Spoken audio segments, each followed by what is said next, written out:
Guillermo Acuña, emprendedor, padre, chileno, mentalidad de campeón, fortaleza para la resiliencia. Bienvenido. Muchas gracias por estar aquí. Muchas gracias, Luisa, por la invitación. Guillermo, yo te podría presentar, pero a mí siempre me gusta iniciar con la pregunta, ¿cómo te defines a ti mismo? ¿Quién es Guillermo Acuña? Es una buena pregunta. Eh, Hoy día, este año cumplo 40, así que es una pregunta que me he hecho bastante seguido. Yo creo que ante todo soy hoy día un rol que me gusta mucho, que es ser padre. Tengo tres hijos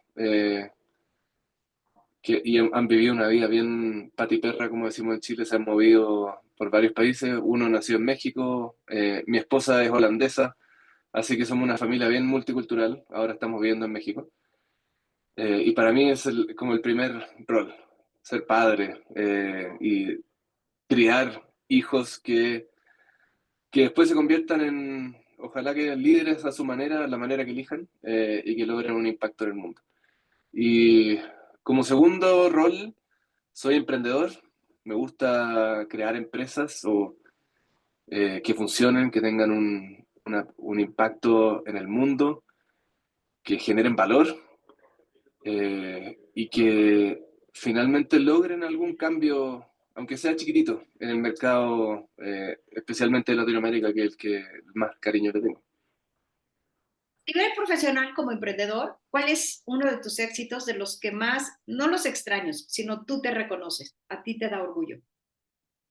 A mí me da orgullo, bueno, ahora la empresa que cofundé hace poco, que se llama Coihue, me gusta porque hemos ido acercando nuevos medios de pago y movimiento de dinero usando activos digitales, o sea, criptomonedas, a empresas que antes no tenían o que tenían un acceso muy limitado, e implementando casos de uso de movimiento de dinero y de pagos y de inversión que antes no existían en Latinoamérica. Y que a poco vamos cambiando un poco el panorama. Y con la llegada de Trump más, ¿no? Sí, estoy como con sentimientos encontrados porque Trump personalmente no me cae muy bien, pero en el negocio nos va muy bien con Trump. Así que, ¿Tienes algunas estadísticas que nos pudieras compartir en el tema de las criptomonedas ¿en general o sobre Coiba? en general? Eh, bueno, hoy día el mercado de la valorización de las criptomonedas creo que está llegando como a 3 trillones de dólares, trillion, lo cual es un crecimiento muy grande. Bitcoin llegó a los máximos históricos después de que salió Trump. Eh, Hoy día está como a 103.000 dólares por Bitcoin, lo cual es como hace 2 años, no, durante la pandemia llegó a 20.000 dólares por Bitcoin y todo el mundo se está volviendo loco y hoy día está 5 veces ese precio.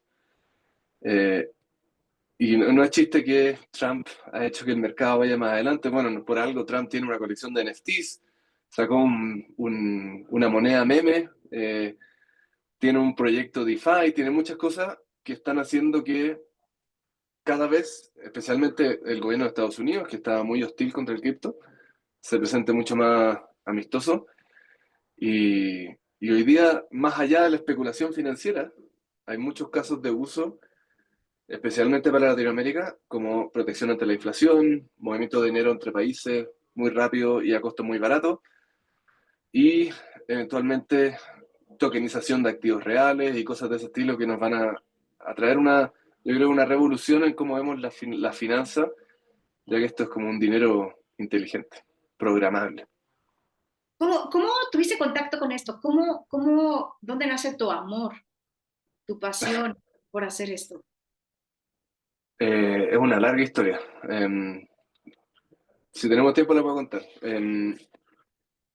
Eso se remonta primero a una empresa que cofundé antes, que se llama Cumplo, que es una red de créditos, una plataforma de inversión a créditos a pymes, a pequeñas y medianas empresas, que comenzó en Chile, la partimos el 2012 y el 2018 me tocó traerla a México, por eso vine la primera vez a México para traer esa empresa aquí. Esa empresa lleva hoy día 13 años, ha hecho ya, va a llegar a los 3 billones de dólares en créditos a pymes.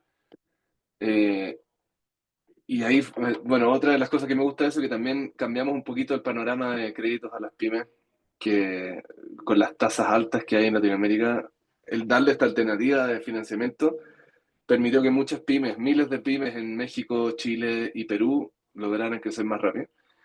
Y ahí mientras estaba en Cumplo, se me ocurrió, dije, podríamos canalizar inversión de distintos inversionistas o participantes en distintas partes del mundo para que inviertan en pymes chilenas y mexicanas y peruanas a través de cripto.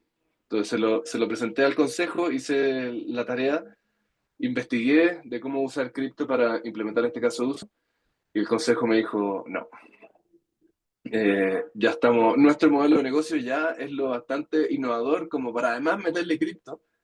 Así que no, esto fue el 2017 y ahí me quedó como el bichito, la curiosidad de seguir investigando qué es lo que estaba pasando y qué cosas se estaban llevando a cabo. Eh, de ahí me vine a México, traje la empresa Cumplo acá a México, empecé a hacer otras cosas y durante la pandemia habían pasado hartas cosas, ya estaba la pandemia, había fallecido mi padre, entonces estaba con mucho tiempo para pensar y reflexionar. Y ahí dije, ¿sabes qué? Voy a dejar mi rol aquí en Cumplo y voy a hacer algo nuevo. Y en ese tema de algo nuevo, dije ya, eh, tengo que hacer algo relacionado con cripto. Me metí a una comunidad de gente que trabaja o que hace proyectos en cripto, una comunidad que se llama Kernel, que es muy loca porque hay mucha gente pensando en los problemas del mundo y cómo resolverlos a través de dinero programable. Así que salieron hartas cosas muy interesantes ahí, me sirvió de mucha inspiración. Y hablé con un amigo que es mi socio ahora en Coihue, somos amigos desde los 5 años, o sea, más de 35 años que somos amigos. Eh, y él también es emprendedor de su lado, pero habíamos tratado de hacer cosas juntos después de la universidad. Y ahora como este era el mejor momento, yo había salido de Cumplo, él había salido de su otra empresa, de su empresa anterior, me tocó ir a verlo a Miami, a su casa, que él vive allá, nos tomamos unas piscolas chilenas y ahí empezamos a hablar de qué cosas podíamos hacer y nació esta idea de Coihue, que es básicamente una forma de que gente en Latinoamérica pueda comprar y vender activos digitales, cripto, de la forma más fácil posible. Porque nos pasó con algunas ideas que empezamos a probar en cripto, que yo le ofrecía a mis amigos, oye, ayúdame a probar este proyecto. Y me decían, ya, ¿cómo hago para comprar los criptos? Y tenían que ir a comprarlo a Bitso en México o a alguna cosa así, después pasarle una wallet, después de la wallet pasarle un puente, un bridge, después de ese bridge pagar no sé qué cosa, pasarlo a no sé dónde, y después ir a recién probar mi prototipo. Y me decían, ¿sabes qué? Te hago una transferencia, dame tu clave y yo te transfiero. Eh, y con eso hazlo tú por mí. Y yo les decía, no, ¿sabes qué? No, si va a tener tanta fricción esto, que ni mis amigos lo quieren usar, nunca va a ser algo masivo. Entonces ahí dijimos, ¿sabes qué? Hay un problema muy interesante, que es resolver ese tema de la fricción, de cómo hacemos que efectivamente la gente con una transferencia pueda comprar o vender estos activos. Y ahí nació Coinbase. Y ahí nació el amor, es una motivación como de cómo revolucionar y cómo ir evolucionando el sistema financiero. Primero con estos créditos a pyme, que era como en Cumplo, después verlo como estaban pasando tantas cosas en el mundo cripto, pero tan lejos de la gente de Latinoamérica que dijimos hagamos un puente para que tengan acceso. Entonces, como emprendedor es innovador, creativo, como tu oportunidad está en resolver problemas. Genuinamente viste una fricción, un problema, te pusiste a pensar y deciste, aquí el tema es cómo lo resuelvo, cómo le hago fácil a la gente esta transacción. Muy bien. Correcto, ¿Ha sí. sido uno de los mayores retos que has encontrado en la vida y cómo lo has superado? Uno de los mayores retos, yo siempre digo que trabajar con otras personas. Coincido, Eh, coincido. ¿Por qué dices? porque todos somos personas independientes, es muy difícil saber qué es lo que motiva al otro. Todos tenemos distintas motivaciones. Y creo que el organizar equipos de alto rendimiento, que se muevan rápido, que sean emprendedores, que estén motivados, es lo más difícil que hay. Porque finalmente yo, o sea, uno puede ser la persona más inteligente o más emprendedora o más rápida del mundo, pero solo no vas a lograr nada. Tienes que trabajar en equipo, tienes que salir con gente. Eh, y si, Si no logras motivar a gente, si no logras que estén coordinados, si no logras que trabajen bien juntos, no va a pasar nada. Y tampoco basta con tener solo estrellas, es como un equipo de fútbol. Si tienes puras estrellas y no los diriges bien y no tienes buena estrategia y no trabajan en equipo, tampoco va a funcionar. Entonces, y de repente tienes a alguien que está muy motivado y empieza a bajar el rendimiento y dices, ¿qué pasó aquí? Y le afecta algo que no tiene nada que ver con el trabajo y que hay que ir a ayudarlo y lograr como una cuestión mucho más holística. Todos los demás desafíos para mí son triviales comparado eh, con las personas. No hay ningún desafío técnico que sea imposible. Bueno, a no ser que sea como ciencia de cohete o cosas así, que sí necesiten los mejores científicos del mundo, pero hay muy pocas personas que están emprendiendo en eso. Hablas de la raíz, de lo más sensible, de lo más vulnerable que somos los seres humanos. ¿Cómo has aprendido a fortalecer tu liderazgo? ¿Tienes un coach? ¿Vas a libros? ¿Vas al psicólogo? ¿Haces mucha introspección? ¿Mucho autoconocimiento? ¿Cómo has logrado tú poder Todas las fortalecer anteriores. todas las anteriores? Psicólogo, coaching, libros, ¿sí? Sí, no, Autoconocimiento. sí, psicólogo no. Coaching, libro, autoconocimiento, prueba y error también. Yo creo que los errores que más me duelen mirando para atrás fue el haber hecho cosas incorrectas con equipos con que trabajaba. Ya sea, Mencionarnos algún ejemplo que te venga a la mente. sí, por ejemplo, el, en uno de los proyectos que me tocó tomar o liderar, como que heredé un equipo y el equipo no estaba muy conforme con que yo hubiera quedado a cargo de ese equipo. Ok, Porque el equipo pensaba que yo no tenía las capacidades, porque no me conocían muy bien y creían sí, que sí, sí. debería haber un liderazgo interno. Y yo sabía Bien. eso, pero nunca me hice cargo de esos sentimientos. Y me pasaba que iba como alrededor como del elefante en el cuarto, como que nunca lo tocaba, nunca lo trabajaba directamente, sino que iba así como por el lado, no decía la verdad completa y nunca me hice cargo de esos sentimientos. Y al final yo estaba muy incómodo, porque yo sabía que había algo incómodo y nunca lo hablé. El equipo también estaba incómodo porque era como, ¿qué está haciendo Guillermo? Y finalmente el equipo terminó desarmándose. Se fueron, renunciaron o se cambiaron de equipo. Y no, como que yo considero que para mí fue un fracaso, porque había muy buenos elementos ahí. Y yo por no trabajarlo directamente, se terminó dañando todo. Con el conocimiento que hoy tienes, ¿qué hubieras hecho diferente? ¿Cómo eh, manejado, liderado esa situación? Haber directamente conversado el tema. Yo sabía qué es lo que les preocupaba. Lo peor es que, al menos esa era mi hipótesis, pero nunca traté de comprobarla. Nunca fui y dije, oye, a ustedes les molesta esto, ¿cierto? Y me hubieran dicho que sí, o quizás me hubieran dicho que no, y quizás hubiera sido otro problema. Pero yo pensaba que era eso, no toqué el tema, y hoy día digo directamente, bueno, no tan directo, porque si uno va muy directo también puede que salga para atrás, pero hubiera dicho, ¿sabes qué? Yo siento que este es el tema. ¿Qué les parece a ustedes? ¿Qué opinan? Y hubiéramos podido construir algo mucho más proactivamente que reactivamente. Gracias por el regalo que nos das. Hay un libro que se llama Radical Candor, de Sí, comunicación radical, pero creo que lo que tú mencionas, pues, habla de que seamos muy valientes, de que seamos sensibles y empáticos, pero aplica también a las relaciones de pareja, a las relaciones entre padres e hijos. O sea, dijiste algo fundamental y creo que la mayoría de nosotros evitamos conversaciones difíciles, incómodas. Nos cuesta trabajo procesar esas emociones de miedo a no ser amados, a ser rechazados, a ser juzgados. Ay, qué flojera el conflicto, ¿no? Con mi sí. socio, y lo evadimos. ¿Tienes algún consejo que darnos ahí en ese sentido, en base a tu experiencia y lo que ya has experimentado como líder, como padre? Eh, sí, el mismo consejo que le daría a algún emprendedor. Como decimos en Chile, hay que tirarse a la piscina, hay que aventarse a la alberca, como dirían en mexicano. Eh, Al final, todos tenemos miedo y en esas relaciones, en esas conversaciones difíciles, al final nos dan miedo, porque uno tiene miedo a qué nos va a decir el otro. Eh, yo creo que el único, como que son miedos que están en nuestra cabeza muchas veces y que no necesariamente son la realidad. Y si no tienes la conversación, no te vas a enfrentar a eso nunca y te va a quedar así dando vueltas y vueltas y vueltas y va a ser mucho, mucho peor. Es como cuando uno tiene una idea de, ¿sabes qué? Me gustaría emprender. Y te queda dando vueltas y siempre va a ser el qué será, si hubiera emprendido y que, oh, y ya, no hay que pensar más y hay que hacerlo nomás. Yo creo que ese sería el único consejo que daría. Just do it, como dicen los de Nike. Me encanta, yo tengo una frase, 5, 4, 3, 2, 1, acción, acción, acción.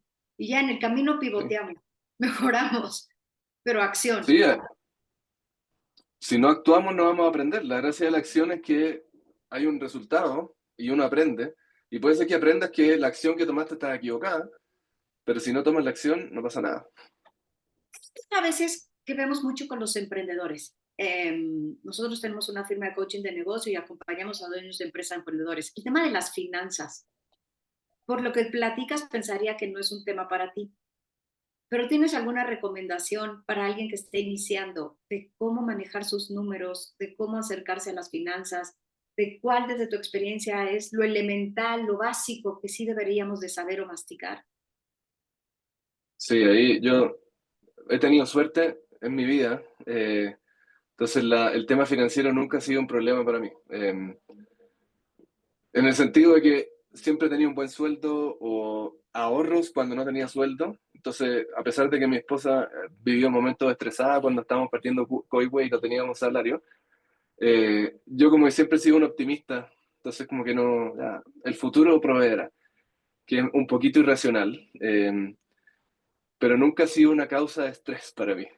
Wow. Es el tema. Puede ser que haya sido que comparativamente tengo mucho menos dinero que otras personas, puede ser, pero nunca ha sido una preocupación para mí.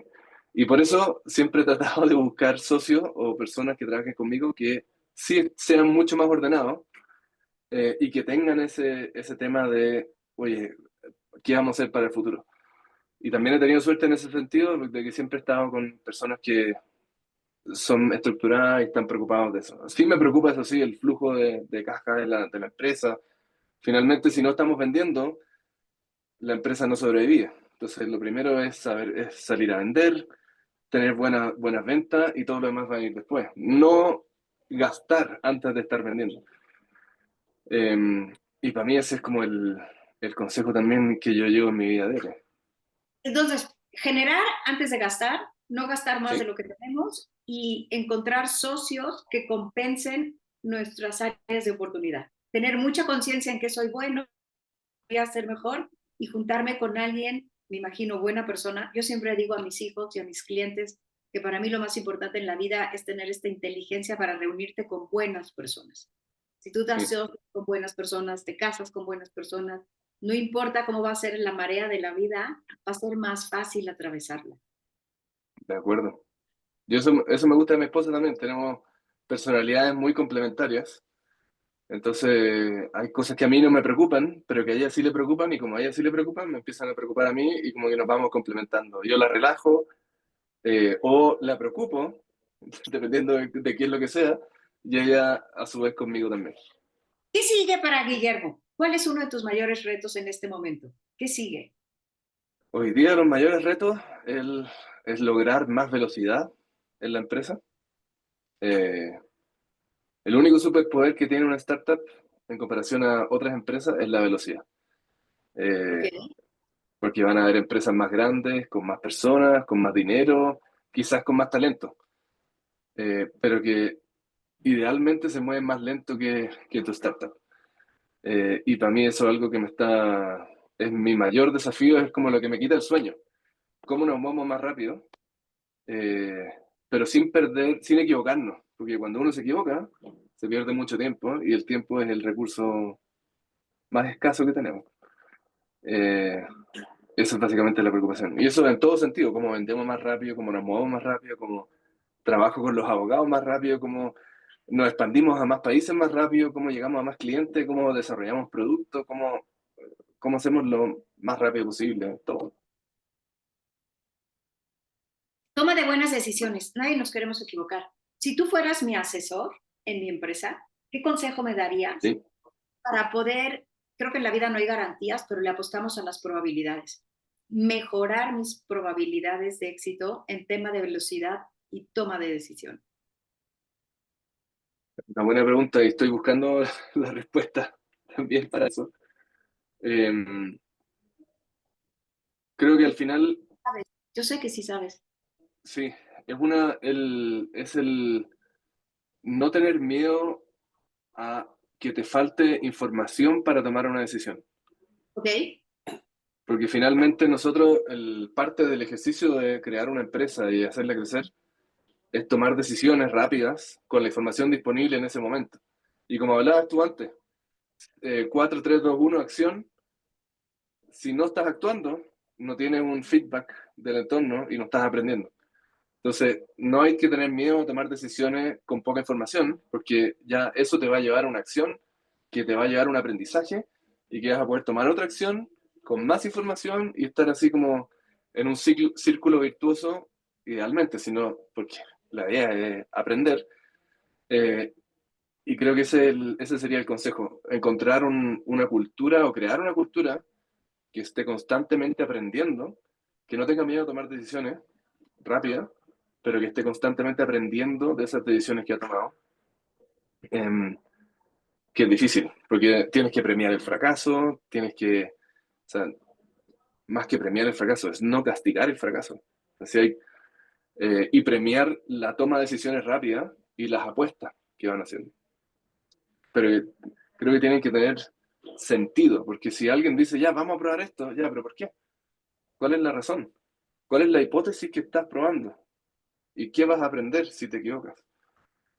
Y esas cosas son como difíciles, de nuevo volviendo a las personas. ¿Cómo creas una cultura que empuje a hacer eso? Es el desafío que hoy día yo estoy pensando. Sí que sí, En esta conversación has mencionado mucho personas e hipótesis, sí, por lo que asumo que método científico es algo que aplicas mucho en tus negocios o en tus emprendimientos, consciente o inconscientemente. Muy bien. sí, trato. Soy ingeniero de formación, así que trato de aplicar ese método científico. Es que es muy fácil, más que el método científico, creo que en sí verbaliza muy bien los conceptos que quiero transmitir. Entonces al final como que mucha gente ya sabe lo que es el método científico, si le hablas de probar una hipótesis, como que es un lenguaje en común y una de las cosas que he aprendido también es que el lenguaje crea realidad. Entonces si no usas las palabras correctas, la gente no te entiende o entiende ideas que no son las que tú estás expresando. Para cerrar, ¿me podrías profundizar en eso que dices? Yo estoy segura, nuestro lenguaje crea realidad. ¿Qué nos puedes enseñar? ¿Qué has aprendido en ese sentido? ¿Qué es algo que tienes muy en tu radar, en conciencia, en torno al lenguaje y las realidades que crea? Sí, como que ahí tengo una analogía también. Cuando uno habla de una idea, la primera vez que uno habla de esa idea, como no hay una conexión directamente a mente, sino que a través del lenguaje, es muy, es muy amplio el lenguaje, pero igual es una condensación de lo que de tus pensamientos. Entonces, cuando yo te hablo de una idea, tú te quedas con un triángulo en la cabeza y yo me quedo con un círculo en la cabeza. Y si no nos preocupamos de que ese lenguaje vaya evolucionando y tu triángulo se haga más circular y mi círculo se haga un poquito más triangular, tú te vas a ir a hacer un triángulo y yo me voy a ir a hacer un círculo. Y después nos vamos a encontrar y yo hice un círculo, me quedó perfecto, y tú dices, pero no íbamos a hacer un triángulo. Entonces, si uno no se preocupa de que el lenguaje exprese muy bien las ideas que tiene en la cabeza, y viceversa, trabajando en cosas muy distintas. Y eso como que es muy abstracto, pero creo que se va dando en interacciones con el equipo, con la familia, con todo el mundo. Entonces me gusta, por ejemplo, cuando le explico algo a mi hijo, al mayor, y me dice, ¿pero qué significa eso? Eh, y como que, le tengo que explicar. Y mi tentación es explicarle, por ejemplo, me pregunta una palabra en inglés, y yo le explico con la traducción en español. Y me dice, ya, pero ¿qué significa? Me dijiste la misma palabra, pero en español.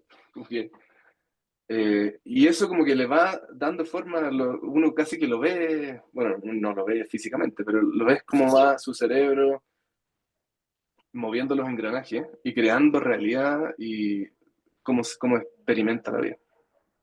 Felicidades por tu hijo, se ve que no lo hurta, lo hereda, es un niño inteligente. Por sus preguntas, a través de las preguntas te das cuenta de muchas veces también de la inteligencia de las personas. A mí algo que me ha servido últimamente mucho es preguntar, eh, quisiera estar certera de lo que dije, ¿me puedes decir qué entendiste de lo que yo dije? ¿O mi intención es Sí, esta y clara al explicarme? Y es increíble cómo la comunicación pareciera ser algo natural en los seres humanos otra vez, y es algo a lo que hay que ponerle tanta atención. ¿Estás de acuerdo? correcto. Estoy muy de acuerdo. Y hoy día hay una herramienta que es como, el otro día escuché un comentario, un podcast, de que los LLMs, ChatGPT, más que inteligencia artificial, es evolución del lenguaje. Entonces hoy día tenemos como el lenguaje inglés, español y otros idiomas comprimidos en este modelo, en los LLMs de GPT, y que es como cuando se inventó la escritura, que evolucionó un poco el lenguaje porque ahora lo podías poner por escrito en una forma física. Es como el mismo salto en la evolución. Pasamos de escritura y lenguaje oral, ahora tener como una nueva forma de comunicarnos que son los LLM. Le encontré, me gustó, porque tú le puedes escribir algo o decir algo y te lo puede interpretar de una forma que lo hace mucho más digerible por otras personas, incluso en otros idiomas. Así que he estado practicando harto con eso. Evolución del lenguaje. Nunca me había puesto a pensar eso del ChatGPT o la inteligencia artificial y me parece algo fantástico. Me dejas pensando, Guillermo. Muchas gracias por el regalo. Guillermo, ¿qué consejo te encantaría dejar en el corazón de cada uno de tus hijos? ¿Qué te De gustaría mis hijos, estar en el corazón de tus hijos si fueran emprendedores? que no tengan miedo, que se van a equivocar, pero no es el fin del mundo. Muchas gracias por tu tiempo, tu gentileza. Me encantó esta charla tan inteligente que yo me quedo pensando, evolución del lenguaje. Eso me llevo hoy. ¿Tú con qué te quedas de esta plática? Fue muy interesante. Fueron muy buenas preguntas, Luisa. Muchas gracias. Se nota que tienes como que llegué solamente a la superficie de Luis Altamirano. Eh, Como que me faltó tiempo para conocer más de Luisa. Con eso me quedo. Muchas gracias y un fuerte abrazo. Gracias, querido Guillermo. Igualmente.